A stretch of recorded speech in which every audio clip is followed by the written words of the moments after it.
Kausapin nila ako minsan, ang dami nila. Ako lang mag-isa. Ilang taon nilang pinakinabangan ang kanal namin na yan.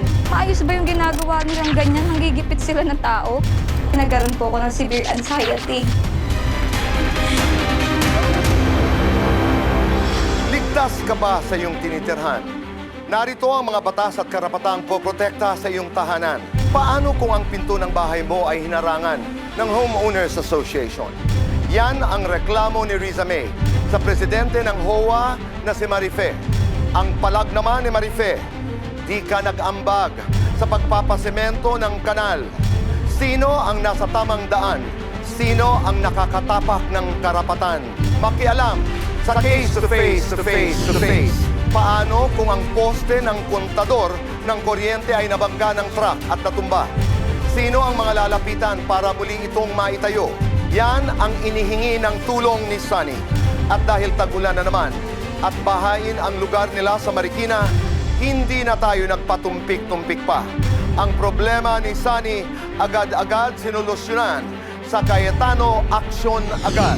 Paano ba maging Kelvin Miranda? Alamin ang sikreto sa tagumpay ng unang lalaking sangre at kapangyarihan ng meron ang kanyang brilyante sa Ask Boy Abunda. Paano matulog ng masaya at gumising na may pag-asa? Makilaro muna at makisali sa excitement ng Alan Piapik. Lahat ng yan ngayong gabi dito sa Cayetano in Action with Boy Abunda. Noon ni kumpanyero, itutuloy natin ngayon. Payong kapatid, ang aming hatid, ibahagi ang biyaya at saya.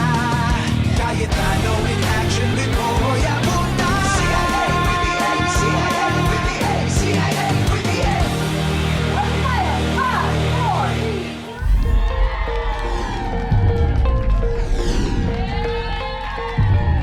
Ito po ang tanong ng Pilipino at kasalukuyan tayo narito po sa The Origin Restaurant dito po sa Brittany Hotel. At dahil World Population Day, ang ating mga katanungan na sasagutin ng ating mga abogado ay may kinalaman sa population. Narito po ang tanong ng Pilipino number 1. Ito'y mula kay Nene Marie mula sa Maynila. Kami po dito sa barangay, dumadami na ang mga senior citizens at marami pong matatanda na naiwan na lamang sa bahay. Wala bang plano ang gobyerno na magkaroon ng long-term care para sa kanila? Sino po ang sasagot nito? Tito Boy, madami. Ikaw. Marami kang mga fans. Itong si Atty. Marian ay marami pong mga fans. Bumati ho muna kayo. Hello. Wala akong masabi. Okay, so pag-usapan natin ito, mga senior citizens na naiiwan lamang sa bahay, wala bang programa ang gobyerno, anong iyong masasabi, Atty. Marian? Yes, Tito Boy. Actually, may mga batas tayo po para sa ating mga senior citizens. We have the Expanded Senior Citizens Act. We also have the Senior Citizen Center Act. And ito po ay, ang may mandato po sa kanila is yung DSW, minamandate po DSW, para po maprotektahan ng ating mga senior citizens.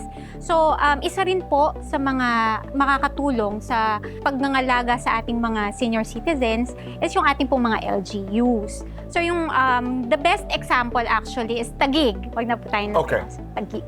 Ang Taguig kasi natin is nung 2019, if I'm not mistaken, nagpatayo sila ng napakagandang pasilidad. Ang tawag nila dito is Center for Elderly. So, ito po ay 5 stories. Merong spa, meron pong pool, meron free na consultation area.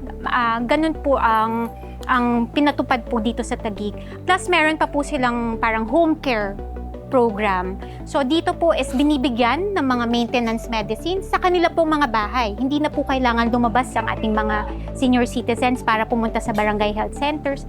So, yung ating pong mga barangay health workers, dinadala po itong mga maintenance na gamot sa ating pong mga bahay ng mga senior citizens natin. And aside po doon is meron din silang yung parang referral program or referral system. Kung kunyari po may kailangan sila sa isang hospital, sa DOH or PhilHealth. So ito po ay nire-refer na po ng ating mga barangay health worker para hindi na po pumunta o lumabas ang ating mga senior citizens. So ito'y programa ng isang LGU and in this case, ito'y programa ng Taguig City Government. Pero ang gusto ko lang iklaro, halimbawa, ang isang senior citizen ay may kasamang 4, the card applies only to the senior citizen. Yes Hindi po. doon sa 3. Punta naman tayo dito sa tanong ng Pilipino number 2 mula kay Lika Abelio na taga Laguna. Dumarami po ang kaso ng mga bagong silang na sanggol na iniwan o itinatapon kung saan-saan sa amin pong probinsya. May programa po ba ang gobyerno para tulungan ang mga ina at masagip ang mga sanggol na ito? Yes po, meron pong programa ang ating gobyerno para sa mga ina na hindi pa handa sa ganitong sitwasyon. So under if that parent is a solo parent, under the law, yung solo parent kasi is defined as someone who is who has an unborn child. So kahit hindi pa niya pinapanganak, nasa sinapupunan niya yung bata, pwede siyang mag-avail ng programs ng DSWD. May mga targeted interventions ng DSWD in terms of counseling, in terms of healthcare, so spiritual enrichment. So ano siya, medyo comprehensive din, and also meron din itong monthly cash assistance. So kung nababahala yung isang parent, Isang ina na hindi niya kaya. Oo. Huwag siyang mawalan ng pag-asa kasi merong mga programs of government para sa kanya. Nagre-respond ba talaga ang DSWD sa mga problemang ganyan?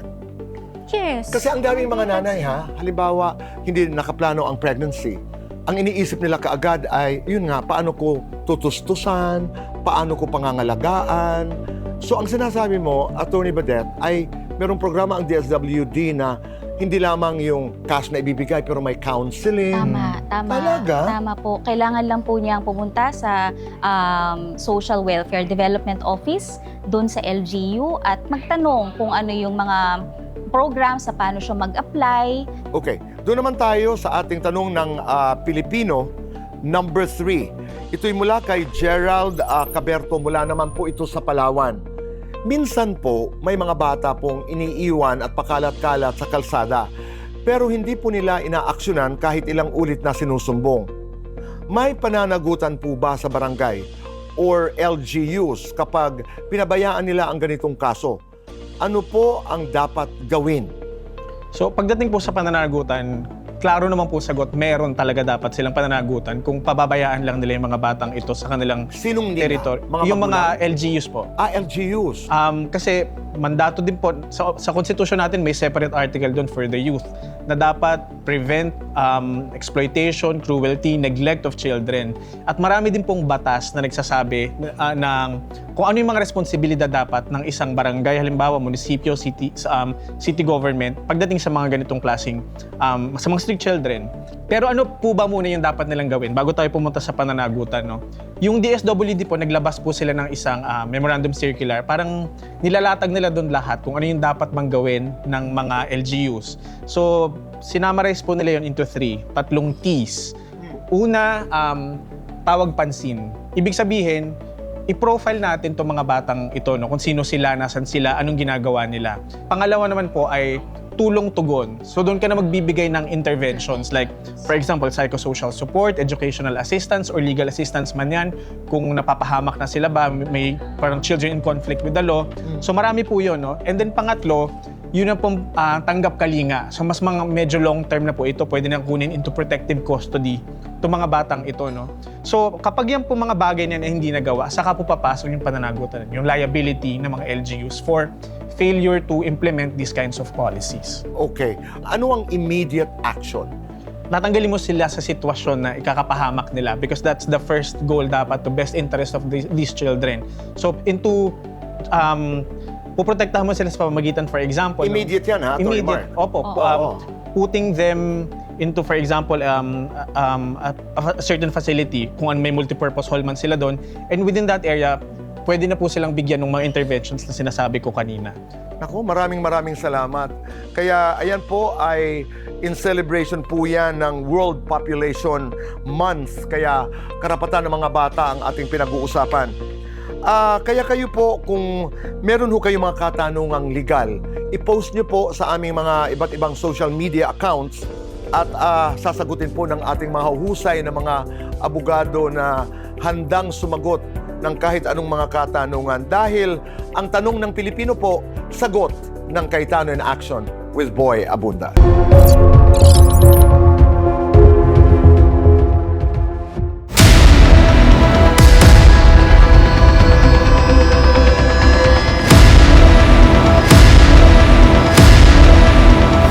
Tayo po'y nasa case to face at bisita ho natin ngayon si Riza May Macaza. Riza, ano ang iyong inirereklamo? Yung sa bahay lang po namin na nilagay na harang, gusto lang po naman namin makadaan. Tsaka, Tito Boy, bago po namin ayusin yung bahay na yun, nagpaalam naman po kami sa kanya na maglalagay kami ng pinto tsaka bintana doon. Which is pumayag naman siya. Sino siya? Yung si Maria Fe Arisa po. Siya ang namumuno ng Leader po, samahan po ng HOA. Homeowners Association sa inyong lugar. Yes po. Naggawa na sila ng kanal. Kanal po na tatamaan yung pintuan namin tsaka yung bintana. Talagang dadaanan ng mga tao din po, dinadaanan ng mga tao. Ang ginawa po nila, nung inayos po yun, nilagyan po nila ng harang. Ngayon, yung harang na yun, hindi po namin alam na ilalagay nila. Tapos po, nung i-confront na po namin siya kung bakit nilagay niya yun, ang sabi po ng mga member, kasi nga daw po, hindi po kami nagbigay ng ambag. Magkanong ambag? 500 po. Per family po. Wala po akong trabaho. Tapos po, ayun nga po, tinatago ko yung pagbubuntis ko sa magulang ko. Kasi, ayoko umiyak. Kasi nga po, kasi ayoko nung dumagdag sa stress nila. Tapos, time na yun, pasukan pa po ng mga bata. Ilipat ko pa po yung anak ko doon sa pinakamalapit na school kasi asa tugatog po sila. Ilan po yung anak namin, Tito Boy? 4. Tapos buntis pa po ako. Hindi ko na po i-stress yung sarili ko. Sabi ko, kung makakapag-antay sila, magbibigay kami. Pero nung time talaga wala kaming maibigay. Tapos, ayun nga po, sinarado na nila. So paano kayo nakakapasok? Paano kayo nakakalabas sa inyong bahay? Meron pong yung ginawa po na yun kasi na pintuan tsaka bintana, hindi pa po talaga usually nagagamit. Kasi ganito po yung bahay nung biyanan ko. Ito po yung pintuan. Tapos po, yung bahay na pinagawa namin, dito na po yung pinto. Para masabi po namin na nakaseparate po kami. Yung daanan nung biyanan ko, doon po kami dumadaan. May butas na po doon. Lilipat pa lang po sana kami. Pero hindi natutuloy nga dahil sa problemang naharangan ang pintuan at saka ang bintana. Opo. Ang gusto po nilang mangyari, ilipat po namin para wala pong gulo. Ilipat ang alin? Yung pintuan, tsaka po yung bintana. Oh. Sabi ko, Tito Boy, kung ganun lang kadali yun, ginawa na namin. Pero nung pumayag kasi kayo na yun, panatag na kami na pwede namin gawin lahat. Kasi tapos na yung Tito Boy, yung CR, tsaka yung nakaabang na yung namin, yung kusina namin dun sa kung saan nila gusto ilipat namin yung pintuan tsaka yung bintana. Titibagin namin yung panibago, tas doon kami magpipinto. At saan kami kukuha ng panggastos? Inutangalan namin yun para matapos yung Tito Boy. So hanggang ngayon, naroon pa rin yung mga bakal. Yes po. Hindi pa rin natatanggal ito. Hindi pa Kayo rin ba'y nagkaharap na ni Miss Marife? Ilang beses na po yun, Tito Boy, pero ako kasi hindi niya talaga ako yung nakakausap. Ang lagi niyang sinasabi, ayaw kitang kausap. Sabi ko, bakit ayaw niya akong kausapin? Ang kinakausap niya, yung biyanan ko. Bakit ayaw kanyang kausapin? May alitan ba kayo? Nagkasagutan na kami niyan. January pa po yun. Sinisimulan yung bahay. Ngayong taon na ito? Hinaharang na nila yun. Kayo lang bang bahay ang apektado? O meron ding mga bahay na nilagyan ng bakal? O tanging inyo lamang ang nilagyan? Kami lang po kasi nga po yung daanan po nga namin taliwas nga sa gusto nila. Kasi nga daw po kami, yung samahan nilang HOA, hindi kami kasali. Kasi po yung tinitirikan po ng bahay ng biyanan ko, hindi po kasali doon sa samahan nila. At saka itong bahay na sinasabi mo ay bigay ito sa inyo ng inyong biyanan Yes po. na parang hinati nyo lamang ito. So ano ang iyong pakiusap ngayon sa HOA? Ayun nga po, sana hindi na nila pahabain. Kakausapin nila ako minsan, ang dami nila. Ako lang mag-isa. Lahat yun, simula nung January, February, nagkaroon po ako ng severe anxiety. Sana man lang, magbigayan na lang. Huwag nila pahirapan yung kapwa nila. Sa kanila na nga nanggaling na para sa kahiusan ng lugar. Maayos ba yung ginagawa nilang ganyan? Nanggigipit sila ng tao? Sabi ko, napunta tayo dito sa sitwasyon na to kasi para malaman natin kung ano yung mga rights natin bilang squatter. Kasi, ayun, mahirap nga po samahan. Tapos kami, wala. Tapos gaganunin nila kami. Tanggalin na lang nila yun. Maawa naman sila. Hindi pwede yun. Ano nun, ang ending po nun, lagi ako pabalik-balik ng ng barangay. Kasi wala akong nakukuhang sagot sa, reklamo ko. Kaya siguro umabot na kami dito, Tito Boy, kasi nahihirapan na rin ako. Sabi ko, manganganak na ako. Doon sabi ko nga, kung hindi po kami nakapunta dito, siguro kapag nanganak ako after 2 weeks, magtatrabaho po ako ulit. Magtatrabaho po ako ulit kasi ayoko nang ayoko maging pabigat. Isa lang yung nagtatrabaho sa amin dito, boy. Asawa ko lang. Anong trabaho ang... Maghahanap na lang po ulit ako kasi nag-resign na po ako sa trabaho. Anong dati mong trabaho? Cashier po ako sa, dating motor tire. Alagaan mo ngayong sarili. Opo. Mamaya makakarap natin si Kuya Alan. Tingnan natin kung ano ang kahihinatnan nitong pag-uusap na ito. Opo. Thank you.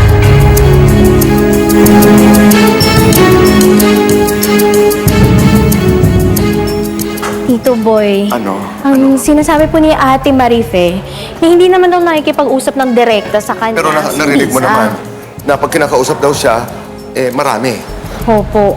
Oo. Tapos, hindi naman nila nilagay lang yung harang na steel matting para lang sa wala. Dahil yung bahay nila Riza is hindi naman talaga sakop nung HOA Okay. nila Ate Marife. So, kumbaga, hanggang dyan na lang kayo. Tsaka bilang concern na rin sa mga anak niya, pag kasi doon sila nagpinto, diretso na yun sa kalsada, daanan, o saka na delikado para sa mga bata. Pero yun, ang sa akin naman ho, di ba dapat naman po kung ang purpose po nung harang at nung pag-ayos nung kalsada is para po sa lahat, para po sa ikabubuti ng lahat, dapat din po wala pong napeperwisyo na ito. Yeah. Saka yung usaping association dues, hindi daw po siya naniningil talaga.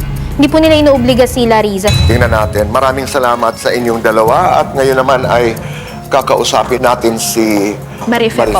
Oo. Magandang gabi po. Maraming salamat. Gandang gabi. Kumusta po kayo?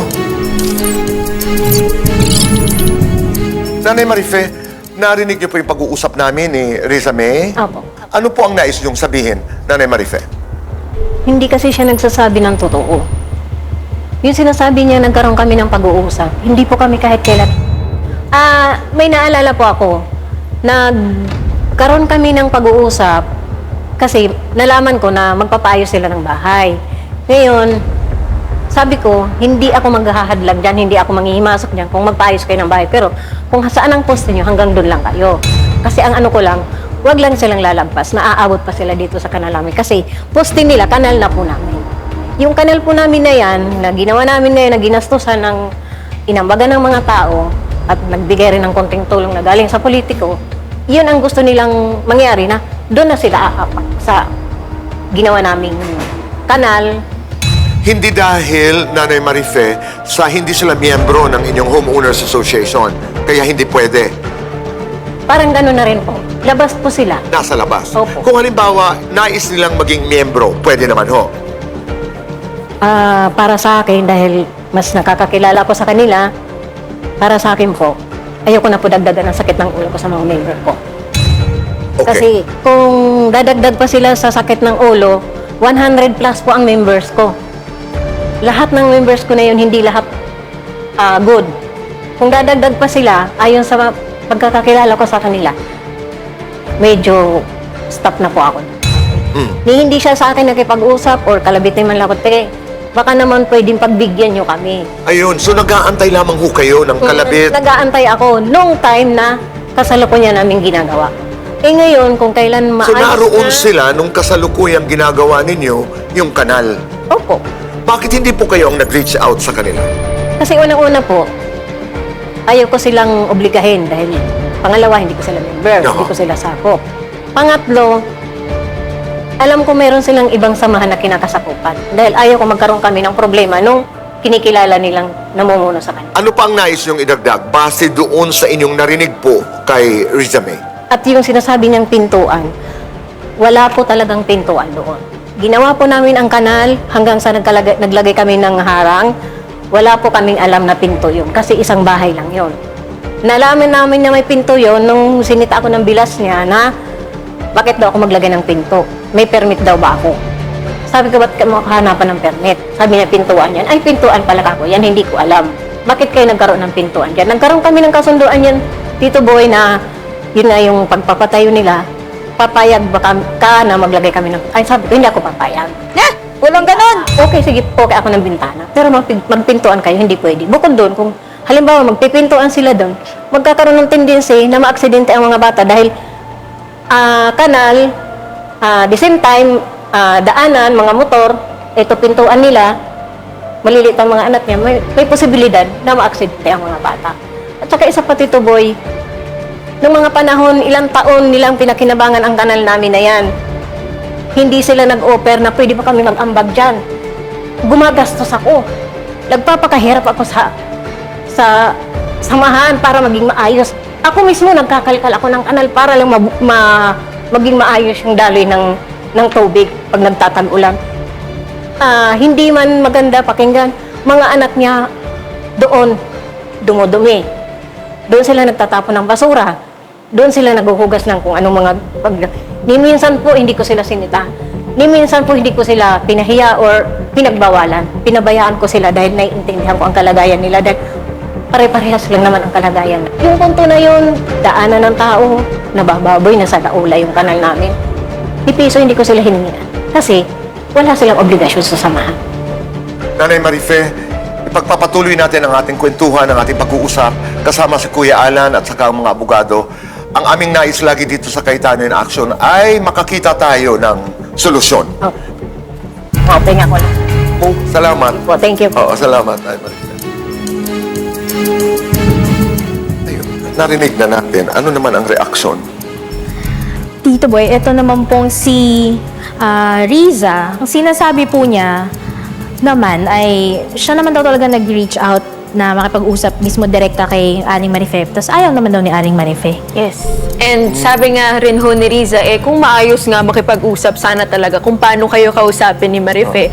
At ganun din siya makipag-usap sa kanila, di hindi na daw ho aabot dito. Problema talaga ito ng komunikasyon. Oho. Wala rin din daw pong magawa yung HOA nila kasi sa kanila po yun sila po ang naglagay So, Okay. and nasasakupan din nila yun. So, parang yung sa side na po nila na HOA, hindi na rin po pwedeng tanggalin yun or galawin Oo. pa. Pagkaharap ng mga abogado at kasi Kuya Alan ay palagay ko lang magagawan ito ng paraan.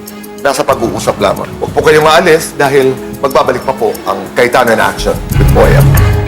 Nandito na po tayo sa harapan, sa face-to-face dito po sa Cayetano in Action with Boy Abunda. Narito po ang nagrereklamo, si Riza May. At ang inireklamo ni Riza May, narito po si Nanay Marife. Good afternoon po. Unang-una, lubusan kong nakikita yung pangangailangan nyo. In their case kasi, hindi nila magamit bahay nila Ate Marife, gusto ko naman sabihin na I just like to honor yung trabaho nyo sa Homeowners Association. Magandang sakripisyo para sa bayan ang Homeowners Association. Tama ba yung gusto nyo lang, magamit nyo na bahay nyo? Opo, mabuksan lang po yung mismong pintuan. May way pa naman pong paraan na pwede nilang ilipat ang pintuan nila sa harapan. Kasi po, kaya namin ginawa yun na may harang, wala kaming alam na pintuan yun. At walang pintuan doon dahil ang alam ko, isang bahay lang yun ng biyanan mo. Pero anong damage po kung may pinto sila doon? Kaya ko po yun nilagyan ng harang. Dahil ang nangyayari, kapirasong space, andyan tambakan ng mga bulok na kahoy, kung ano-anong mga ilalagay. So, hindi po talaga po pwede na hindi harangan yun kasi bukod sa kanal, bukod sa daanan ng mga motor. So pwede nyo man ipagbawal yung paglagay nila ng kahoy kahit may pinto sila doon? Yun nga po eh. Ilang bisis na ako nakiusap sa biyenan niya na katunayan nga hanggang ngayon, yun din idinulog ko sa barangay Kagawad na alisin yung mga kahoy na nakatambak doon. Pero hanggang kinabit po namin ang kanal, mayroon pa silang isang poste doon na nakatukod. Ginagamit bang tambakan yon? Hindi po. Nilagay lang po yun kasi po, hinarang po talaga yun para yung pagbibuild nung pintuan tsaka ng bintana mag-firm. So pang-forma siya? Yung sinasabi niya pong mga kahoy na nakakalat ngayon doon, hindi po talaga matatanggal ngayon doon kasi po may harang na. Pero willing kayo mag-commit na free yon? Yes po, tatanggalin po namin yun. May pinapirmahan po siya na bawal maglagay ng motor, bawal lumagpas. Sinunod po namin yung sinasabi niya na yun. Tapos po, may time pa na nagsalita siya last week na pinapunta niya po yung kagawad na, sige, papayagan ko kayo, okay na sa akin na may pinto, tsaka bintana kayo dyan. Pero, yung harang, nandun pa rin. Sabi ko, anong purpose ng pinto, tsaka bintana Ano sabi namin? ng kagawad? Wala po siya magagawa kasi yun nga po. Ayun po, haraan na po namin yun. Problema po namin yun. Kumbaga, So hindi kayo umabot sa lupon? hindi na po. Ang sabi ng ibang member, kaya nilagyan yan kasi nga hindi kayo nag-ambag. Unang-una, ma'am, walang pwedeng magtayo ng fence na walang fencing permit sa munisipyo. Okay? So, meron kasing tayong Magna Carta, Kuya Boy, sa Homeowners Association. Pero yung po, unless nasa restriction na nung titulo nyo, so for example, di ba, kung may bagong subdivision sa lugar nyo, pagbili nyo pa lang ng lote doon, alam nyo na may rules at may restriction na yan. May homeowners, kailangan ka sumali, eto babayaran mo, etc. Ang problema ngayon, kung lahat tayo dito ngayon magkakapit bahay, nagtayo ako ng homeowners, etong grupo na to sumali, eto hindi. Sabi sa Magna Carta, karapatan mong hindi sumali. Kaya kailangan voluntary yung pagsama mo. At effect kasi, kung hindi sila membro ng inyong asosasyon, hindi nyo pwedeng pilitin ang rules nyo. Kung ako tatanungin nyo, gusto ko sumali silang lahat. At kung ako tatanungin, maganda ginagawa nyo na ayusin yon. Having said that, enforcement is always a problem. Unfortunately, wala kayong karapatan magtayo ng fence. Kahit sino po sa atin ay walang karapatan na walang court order, i-dispossess ang isang tao sa bahay nila. Padlakin mo yon, dispossession yon. Padiran mo yon, dispossession yon. So, kung hinati nila yung bahay at hindi nila magamit yung side na to kasi dadaan pa sila sa biyenan, dinispossess nyo sila. Ate, bakit yung kabilang side may pinto naman, hindi nyo naman nilagyan ng pader? Harapan po nila yun eh. Member ko po yun. Sorry. Dati na po yun may pinto. Bahay po O talaga. kaya nga. So, ibig sabihin, hindi bawal magkapinto doon. Pakita nyo yung picture, please. Oh. Kasi yung harap, ayan o, may pinto eh. Opo. Bali, ito kasi yung sa kanila. O kaya nga. Ayan po yung boundary. So, anong Bahay na yan. ordinansa o Tinitipid na pa po batas yan ng, ang nagbigay ng karapatan sa barbecue. Homeowners Hindi Association po nila sinasaw. para hindi payagan ng pinto yung kabila? Lahat ng ating aksyon, kailangan may basihan sa batas. Opo. So, isang fundamental sa batas is hindi pwede may diskriminasyon tayo. So, kung papayagan yung pinto sa kabila at hindi harangan ng fence, diskriminasyon yun kung biglang maglalagay tayo ng fence doon. Kung ano gusto. Ayan may bakod po. Ayan po yung kanal na ginawa namin kalsada. Sila po, hindi po yan pintuan. Kasi bahay po talaga yan, na isang bahay lang. So, nung naglagay kami ng ganyan, saka sila nagsabi na pintuan yan. Ate, kayo na nagsabi kanina, daanan yan. Opo. So, pag hinarang nyo, hindi nyo na sila pinadadaan. Wala po silang daanan dyan. Hindi, pero pwede sila maglagay ng daanan. Pwede nilang gibain bahay nila, di ba? Pwede nilang gawin 3-story yung bahay nila. Pwede po. nilang ginawang tindahan. Pwede po nilang gawin Pwede kahit gawin nilang anong gusto tindahan. nilang gawin dyan. Pero hinarang nyo. Ito po lang sa amin. Pinatong ko lang sa kanal namin. Hindi po ako umano doon sa sakop nila. So, ang sinasabi nyo ngayon, private to sa inyo to, kaya dapat harangan nyo sila. Ano po yan, sir? Hindi naman po ganun ang... Gusto niya kaming kausapin, ang, lalo na ako. ano dyan. Hindi naman po ganun Kasama ka... niya. ano na... Ganyan.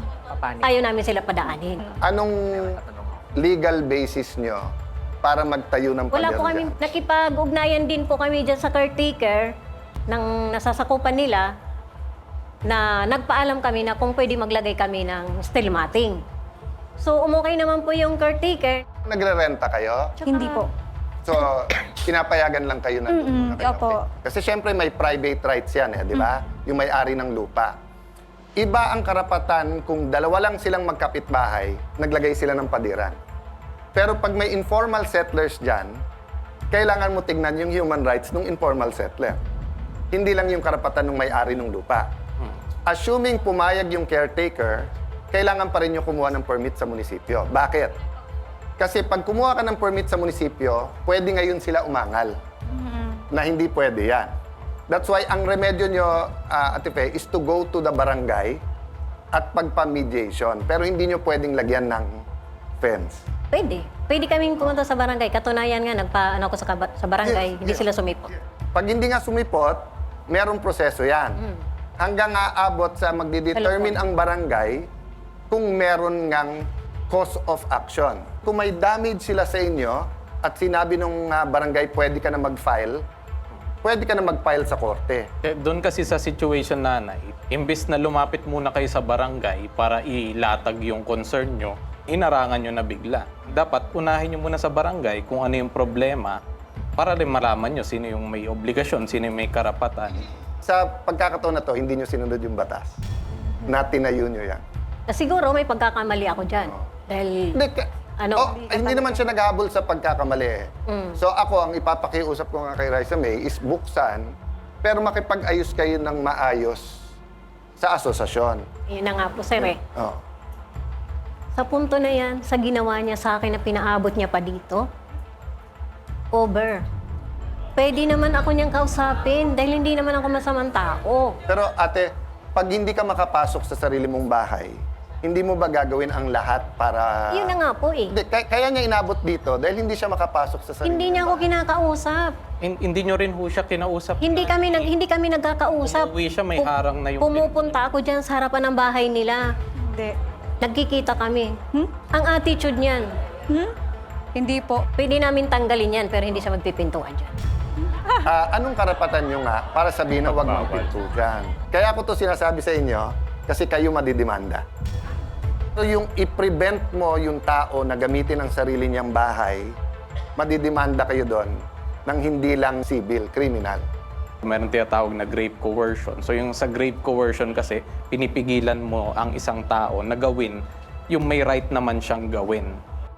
Kahit tama ka pa sa batas, huwag mong gagamitin or don't take the law into your own hands dahil makakasuhan kayo. Maganda ang adhikain ng Homeowners Association. No? Ang tingin ko lang po na sanang nagawa is yung sumunod po tayo sa proseso.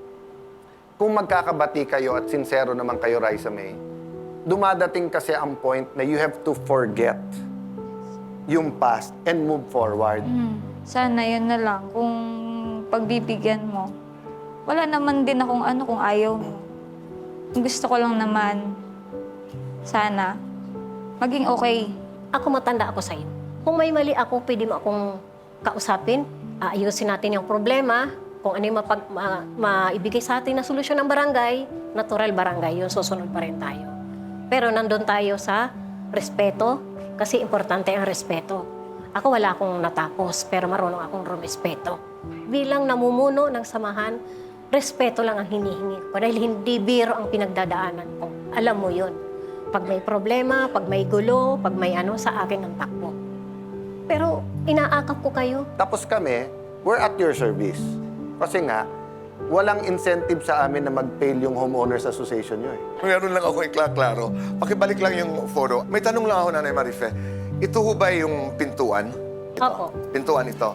Ito yung kanilang bahay. Opo. Na bigla sila, Nanay Marife, dahil nung maraming mga kahoy dyan, hindi mo alam na may pintuan dyan at may bintana. Ang nakikita ko, from a layman's point of view, sa batas, mali yung ginawa ng homeowners. Sa batas, wala itong karapatan. Kasi itong bahay na ito, pag-aari ito nila Riza May. Tama ba ako? Ang sinasabi naman Riza May ni Nanay Marife ay napaka-personal. Kayo, nakikita nyo naman tong kanal na ito nung inaayos namin. Ano ba naman yung magkusa kayong mag-ambag? Ano ba namang pagsabihan mo ang mga bata na huwag dumumi dito sa kalsada? Ito'y hindi nasasakupan ng batas sa pinag-uusapan natin. Ano ba naman tumulong at makisama? Yun ang hinahanap nila eh. Dahil pinaghirapan namin ito, kaya nadadaanan na. Ano ba naman yung konting pakikisama? Kaya kung magkakatagpo yung batas at saka yung batas ng pakikisama, tahimik tayo. Maraming salamat. Thank you po. At alam kong maaayos ito at ang Cayetano in Action ay hindi basta-basta humihiwalay sa mga kasong ganito na idinudulog sa amin. Patuloy pa rin ang ating relasyon. Magbabalik po ang...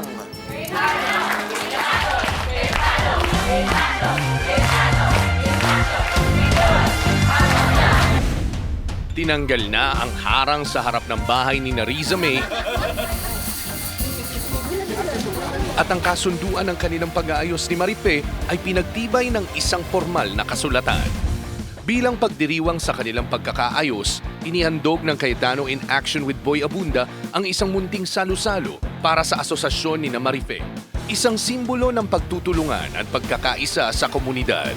Sobrang nagpapasalamat po ako dahil ang problemang nailapit sa kanya ay lubos na naayos naman. Umuwi po kami ng masaya, magkakasama. Samantala, sinamahan ng programa si Riza May sa pamimili ng paninda para sa kanyang sari-sari store bilang tulong sa kanyang bagong simula. Maraming salamat po kay Sir Alan Cayetano. Dahil po tinulungan niya po ako sa problema po namin dito sa lugar po namin. Tapos po, binigyan niya po ako ng negosyo para po makapagsimula po kami dito sa aming bahay. Maraming salamat po kasi po natugunan kaagad, na-actionan po kaagad yung nirereklamo po namin. At maganda pa po naging resulta. Nagkaayos po kami ni Leader Maria P. Arisa po. Thank you po. Maraming salamat po Cayetano in Action with Boy Abunda. Yay! May mga aksidenteng mga bata. Ayoko na yung may mangyaring aksidenteng magkasunog. Isang nakaambang aksidente ang inilapit sa Cayetano Action agad mula sa bahaing bahagi ng Marikina City. Isang posting nakatumba na hindi lang sunog ang maaring idulot kundi disgrasya sakaling muling tumaas ang ilog at maabot ang kanilang lugar. Ako po si Sunny Bautista na taga Tumana, Talong Street, Marikina City. Dati po yung truck na sagi sumabit yung kable hanggang natumba na yung poste. Yung unang nangyari, nilapit ko sa barangay muna tapos sa Meralco, inano ako sa engineering, tapos MSO. Tapos ang sabi ng MSO, punta ako ng Meralco. 3 balik ako sa Meralco po, kasi hindi naman inaksyonan. Nawala na po ako ng pag-asa kasi po, sabi, pupunta na lang daw, hindi naman sila nagpupunta doon sa amin. Naitayo ni na Tatay Sunny ang poste, natumba, ngunit ang pangamba niya ay hindi nawala. Ayoko nang may antayin na may maaksidente dun sa iskinita namin. At dahil nagsisimula na ang tag-ulan, hindi na nagpatumpik-tumpik si Kuya Alan at nilapitan ang mga ahensyang aayos sa delikadong poste. May lumapit sa atin si Mr. Sunny Bautista, no? Ano yung main na problema? Sir, ang main na problema po niya, yung poste ng kuryente po, 10 years ago, nabangga ho ng truck. Tapos nagbigay ng papagawa yung nakabangga. After 5 years, nasabitan ng truck. Worried na ho sila kasi may nag-ground na ng bata. Kaya may nakapagsabi ho sa kanila na lumapit ho sa Cayetano in Action para mapalitan po yung poste. And ang problema is just the poste? Ang problema kasi sa ganyan, kung tabingi, syempre, kailangan mo rin i-relocate yung mga metro. So, nasa poste na rin na yun yung mga metro niya? Yes. Pag ganun, yan ba diretso na sa Meralco or sa engineering muna? Ang magiging process niya kasi, ang cost kasi, consumer talaga ang papagawa nito. Kasi tinatawag siya na service entrance. Dito kinakabit yung metro. So, cargo ng consumer yun. Ang cargo ng Meralco is after that pa. So yung malaking mga poste ng Meralco na nandun, yun yung Yun distribution sa kanila, line. distribution. Sa Meralco yun. So Yes. hindi ganun ang pinag-uusapan natin. Iba siya. So si Meralco, nag-offer naman siya ng mga accredited contractors. Pwede kayong kumuha ron. And in fact, highly recommended siya ng ERC kasi alam na nila yung... So more or less standard yung price kasi may mga Yes, accredited. oo, accredited naman. So recommendation nyo, tulungan na natin dun sa panggastos. Pati sa panggastos. Okay. Para But first we need... sa city engineering, kasi sila yung magsucertify na tama, up to standards yung poste na inano mo. Okay. May bibigay sila ng certification or clearance. Punta na natin para mapabilis yung certification. Kaya mas maganda, Kuya Alan, para rin ma-facilitate. And then pag may certification na, usually per city may branch ang Meralco, Ang Meralco, right? oo. And then dalay natin kay Meralco para mailipat nila yung lumang metro doon sa bagong location. Okay, let's do that. Tapos lagyan nyo na rin ng sign yung bagong poste na bawal banggain. Kasi baka... Dalawang beses na eh. Hindi, pero puwera biro, tignan nyo rin yung location. It could be just twice na bangga, but pwede rin yung area ang pinaglagyan, talagang blind spot or whatever. Or kanto. Diba? Para siguraduhin na hindi mabangga ulit. Ha? Sige, let's do it as fast as we can. At bago pa magkaroon ng balitang may darating na bagyo, isang bagong poste na ang naitayo sa property ni na Tatay Sunny kung saan inilipat ang kanilang kundador ng kuryente. Mas ligtas na ngayon ang kanilang lugar. Wala nang pangamba ng sunog, wala nang takot sakaling muling bumaha. Kami nagbabalik po dito sa Kaitanen Action with Boy Abunda. Maraming salamat. Kasama ho natin ngayon ang kaibigang Sunny na tubong Marikina. Maraming salamat. Sunny, anong nais mong sabihin kay Kuya Alan? Nagpapasalamat po ako kay Kuya Alan sa pagtugon sa aming poste dahil hindi na ako mangangamba na matumba po yung poste ng pinagawa ni Kuya Alan. Maraming salamat po. Ako naman, Sunny, talagang sa Diyos ang pasalamat. Bakit? Unang-una, alam mo kung hindi naisip talaga ni Kuya Boy na ayusin yung show at buksan to sa social media, hindi namin malalaman yung mga problemang katulad yan. Opo. Pangalawa, kung wala tayong Marikina City Engineering na tumulong, in-issue yung mga dapat i-issue, tapos yung branch ng Marikina na Meralco na nakita yung problema, inayos ka agad, paano mo ba naisip na magsabi na may problema? Nilapit ko po sa Meralco, tapos sa barangay po, hindi inaksyonan. Tapos pumunta po ako sa engineering, pinaano ako sa MSO, wala rin action. So ngayon, hindi na niya problema yung posting matutumba. At naayos naman ang poste na. Opo. Ayun. So Sunny, maraming salamat. Maraming salamat din po. Oo. Maraming salamat po. Yeah. Kaya ang leksyon na nakuha ho natin dito sa karanasan nila Sunny ay pag may problema, humingi ng tulong. Pag hindi pa rin naririnig, tulungan mo ng sarili mo. Di totoo yun, di ba? Pag tinulungan mo ang sarili mo, may makakakita at may makakarinig, katulad na lamang nung nangyari kay Sunny. Kaya ito po'y Kaitano Action agad. Maraming salamat. Huwag po kayong maalis dahil magbabalik pa po ang...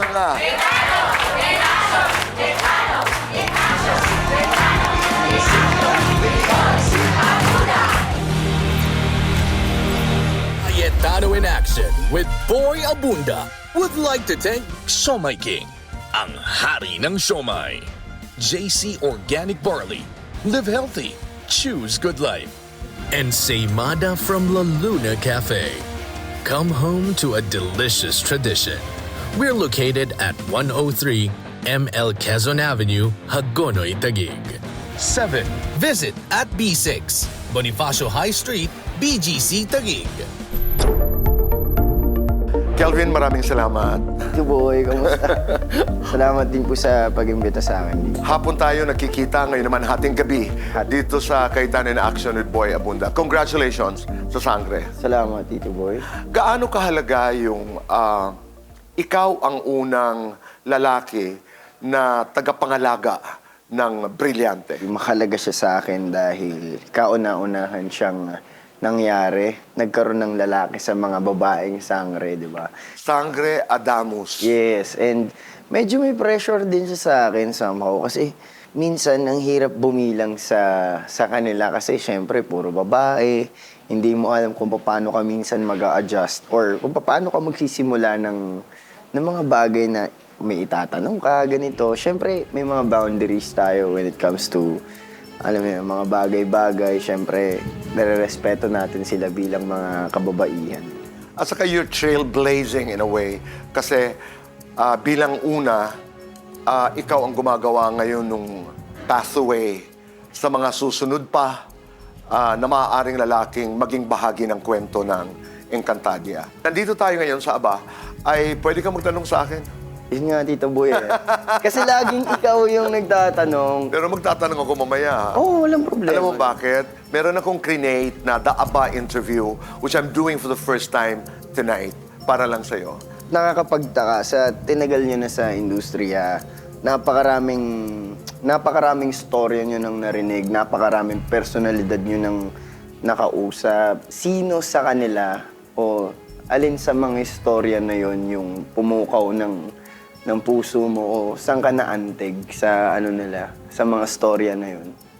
May naging impact sa buhay mo, ganun. Meron mga tumatak sa aking puso. Hindi ko makakalimutan yung aking interview kay Sister Christine Tan. I was doing private conversations many years ago. Humarap ako doon sa iginagalang na madre na nagdesisyon na ang kanyang buong buhay ay she was going to dedicate it to the poor. Galing siya sa isang may kayang pamilya. Tumira siya sa Leveriza, sa Pasay, para magsilbi sa mga mahihirap. Sabi niya sa akin, we were doing the show live, sabi niya sa akin, sino ka? So, hindi nakaka-insulto yung tanong. Sabi ko, ang pangalan ko po ay si Boy Abunda. Ako'y nag-host po nitong conversation show na ito. Nagpakilala ako sa kanya. That was most challenging dahil isang sagot, isang tanong. Okay. And when you do a live show, kailangan spontaneous. And may kwento very challenging. Kasi you had 12 minutes in the first body. Yes. Paano mo itatawid yun? Paano mo ina-navigate yung 12 minutes na yun na wala kang ma-pick up. Wala kang ma-pick up na kahit na maliit na bagay sa sagot niya. Kasi yung intention niya is... At ganun lang siya. Hindi katulad halimbawa ng artista o di kaya social scientist o di kaya politiko na kahit paano may ideya ako kung sino siya, alam ko na ang gagawin. Ito hindi. I was being introduced to Sister Christine Tan right while it was happening on the set. Alam mo ba that in the middle of the interview, dasal ako ng dasal. Totoo yun. Dasal ako ng dasal na parang dito yata nag-umpisa yung dasal ko up to this very day na... So ito yung naging impact sa inyo? Oo. Humbling. Humbling talaga. Humbling. Parang pinaalala niya sa iyo kung saan ka ulit nagsimula. At ipinaalala niya sa akin kung gaano ako kalimitado. Kung ako, Tito Boy, kung ako ikaw nung nasa panahon and kasi ako bilang si Kelvin, nangarap din ako na magkaroon ng talk show, ganyan. Pwede ka naman eh. Kasi mahilig ako makinig ng storya. Mahilig din ako makipag-usap, makipagtalakayan. Mahilig din ako mag-research about sa mga gusto kong bagay. Kung ako, ikaw, ng mga panahon nun, ano yung sasabihin, ano yung advice mo sa akin ngayon? Yung ginagawa mo, makinig and take it from there. Now, but let me tell you this. Yung karanasan na yon became one of my best interviews. Oh, kasi ni-challenge ka. Kasi kung meron kang papel na handa, binitawan mo. Bitaw ka eh. At doon ka talaga magdadasal na, Panginoong Diyos, dalhin mo kami kung saan kami dapat pupunta. Parang kumahanga ako ngayon sa inyo kasi ang hirap din gawin ng bagay na ginagawa ninyo. Kasi ako parang kanina actually nung nakaraan pa, sinabi nila na pwede ka magtanong kay Tito Boy. Ang tagal-tagal ko nag-iisip, ano yung itatanong ko talaga kay Tito Boy? Hindi ko alam kung paano ko siya sisimulan, kung paano ako makipag-usap sa inyo. Kasi hindi ko talaga alam kung paano ko kayo kakausapin actually. Pero nung narinig ko yung mga bagay nito sa inyo, meron agad ako natutunan na basta meron kang interest or meron kang bagay na inihakain sa kausap mo, meron din siyang ibibigay sa'yo. Maraming salamat. Kelvin, ako na may hindi ito fast talk, pero meron akong inihanda. Ang tawag ko dito, ABA interview. The ABA interview. Mga katanungan lamang na lahat nagsisimula po ng ano. Ano? Oo, sagutin mo lang ako as fast as you can. Ano ka kapag mag-isa ka lang?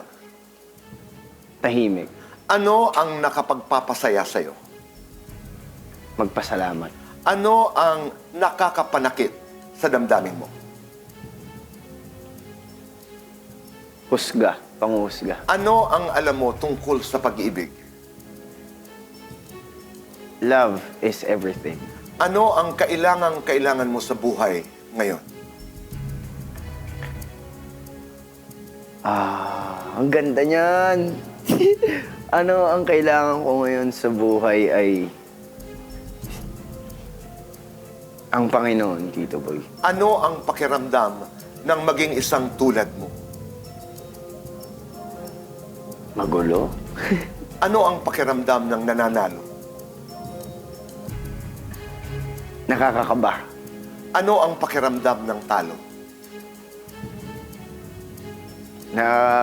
Nakakapagpatibay. Ano ang pinakamagandang katangian mo? Madali ako magpatawad, Tito Boy. Ano ang pinakamaling akala nila tungkol sa'yo? Arrogante ako. Sa harap ng Diyos, anong sasabihin mo sa Kanya? Patawad. Maraming salamat. Thank you, Tito Boy. Maraming salamat.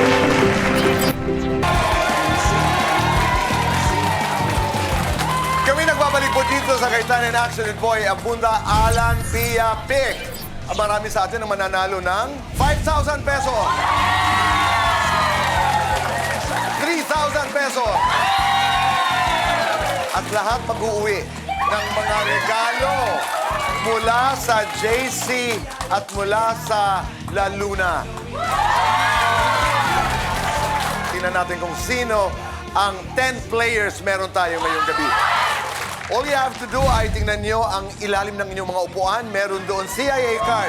Ang merong CIA card ay kasama sa game. Tara tayo, dito sa harapan. Ilan na tayo? 1, 2, 3, 4, 5. 1, 2, 3, 4, 5. So you know the game. Pag ikay pinalad at natalo si Kuya Alan, may 5,000 pesos. Pag hindi naman pinalad, may 3,000 pesos. Okay, Maritim, tulungan nyo kami. Let's start a game in 3, 2, 1, go! 3,000 pesos. Nine, ready, go! Okay, 5,000 pesos. Ready, go! 5,000 pesos. Ready, go! 3,000 pesos. Ready, go! 3,000 pesos. Ready, go!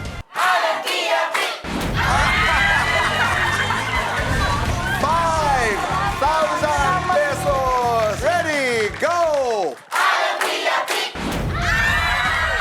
3,000 pesos. Ready, go! 3,000 pesos. Go! 3,000 pesos. Okay. Ready, go! 5,000 pesos. Ngayon naman, lahat ay makakatanggap ng mga regalo mula sa JC at La Luna.